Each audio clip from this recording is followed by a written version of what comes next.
చందుర్తి మండల బీజేపీ అధ్యక్షులు ముకిలే విజేంద్ర ఆధ్వర్యంలో మాజీ ప్రధాని అటల్ బిహారీ వాజ్పేయి జయంతి వేడుకలు ఘనంగా నిర్వహించారు.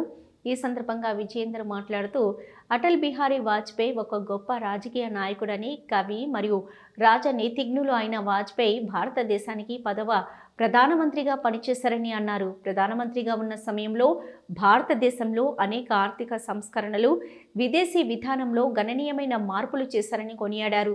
ఈ కార్యక్రమంలో మండల ప్రధాన కార్యదర్శి పెరుక గంగరాజు, సీనియర్ నాయకులు చిలుముల హనుమయ్యాచారి, ఉపాధ్యక్షులు మట్కం మల్లేశం, యువమోర్చా మండల అధ్యక్షులు మోతుకులపల్లి రాజశేఖర్ తదితరులు పాల్గొన్నారు.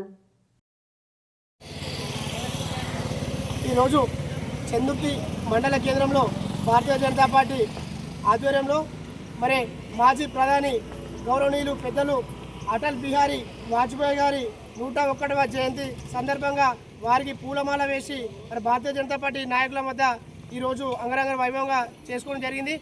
గతంలో ప్రధానిగా వారు చేసిన సేవలు, ఎనలేని సేవలు చేసి ఒక ప్రధానమంత్రి పదవికి వన్న తెచ్చినటువంటి ఒక గొప్ప నాయకుడు అటల్ బిహారీ వాజ్పేయి గారు. అలాంటి నాయకత్వంలో ఇవాళ ప్రధానమంత్రి నరేంద్ర మోడీ గారు లాంటి గొప్ప పెద్ద పెద్ద నాయకులు తయారు కావడం, భారతీయ జనతా పార్టీ సిద్ధాంతాన్ని ఈరోజు ప్రజలకు తీసుకెళ్లడం. ఆ రోజుల్లో పాకిస్తాన్ను అటల్ బిహారీ వాజ్పేయి గారు అప్పుడు అణుబాంబు విషయంలో ఏ విధంగా అయితే పాకిస్తాన్ను చిత్రపటంలో లేకుండా చేస్తానని ఆ రోజు ఎంత భయాందోళనకు పాకిస్తాన్ను భయాందోళనకు గురి చేసిండో ఒక్కసారి ఈరోజు సందర్భంగా మరొకసారి స్మరించుకోవాల్సిన అవసరం ఉంది. వారి అడుగుజాడల్లో కూడా భారతీయ జనతా పార్టీ నాయకులు, కార్యకర్తలు ప్రతి ఒక్కరు కూడా నడవాల్సని కోరుకుంటూ ఈ ఒక్కసారి మరొకసారి గుర్తు చేసుకుంటూ జయంతి సందర్భంగా శుభాకాంక్షలు తెలియజేయడం జరుగుతుంది. జోహార్ అటల్ బిహారీ వాజ్పేయి గారు, జోహార్ అటల్ బిహారీ వాజ్పేయి గారు.